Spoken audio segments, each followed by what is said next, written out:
हमारे पास leet code का एक और क्वेश्चन है, मैक्सिमम सब एरे, और ये क्वेश्चन गूगल, जोहो, वॉलमार्ट जैसी कंपनियों में पूछा गया है। तो चलिए पहले क्वेश्चन को समझ लेते हैं। हमारे पास यहाँ पे एक नम्स नाम का एरे दिया गया है और इसमें हमारे पास पॉजिटिव और नेगेटिव दोनों नंबर प्रेजेंट हैं और हमें यहाँ पे एक मैक्सिमम सम ऑफ सब एरे फाइंड करना है। फॉर एग्जांपल, जैसा कि आपको यहाँ पे एक एरे दिख रहा होगा नम्स नाम का, इसमें हमारे पास पॉजिटिव और नेगेटिव दोनों नंबर ऑलरेडी प्रेजेंट हैं और हमारे पास मैक्सिमम सम जो इसका आएगा वो आएगा 6। ऐसा क्यों होगा? हमारे पास जो मैक्सिमम सम का जो सब एरे बन रहा है वो बन रहा है 4 -1 2 और 1।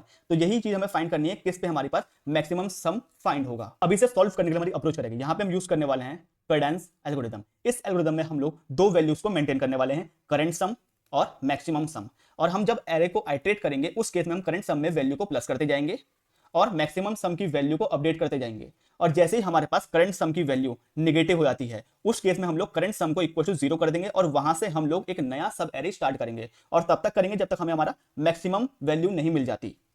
हमारे पास यहाँ पे एक फंक्शन मिल रहा है मैक्स सब एरे और इसमें हमारे पास एक नम्स नाम का एरे मिल रहा है। सबसे पहले हमने मैक्स सम को और करंट सम को सेट कर लिया है। मैक्स सम में हम लोगों ने एरे की स्टार्टिंग वैल्यू को सेट कर दिया और देन हमने करंट सम में 0 को सेट कर दिया। फिर हम लोगों ने एक फॉर लूप का यूज करके करंट सम में नम्स को ऐड करते जाएंगे और हम चेक करेंगे क्या हमारे पास मैक्सिमम सम से करंट सम बड़ा है। अगर ऐसा होता है तो मैक्सिमम सम की वैल्यू को अपडेट करते जाएंगे। फिर हम लोग चेक करेंगे क्या हमारे पास करंट सम की वैल्यू निगेटिव में चली गई। अगर निगेटिव में जा चुकी है तो उस केस में हम लोग करंट सम की वैल्यू को इक्वल टू 0 सेट कर देंगे और एंड में हम लोग रिटर्न कर देंगे maximum some. Follow for more such content.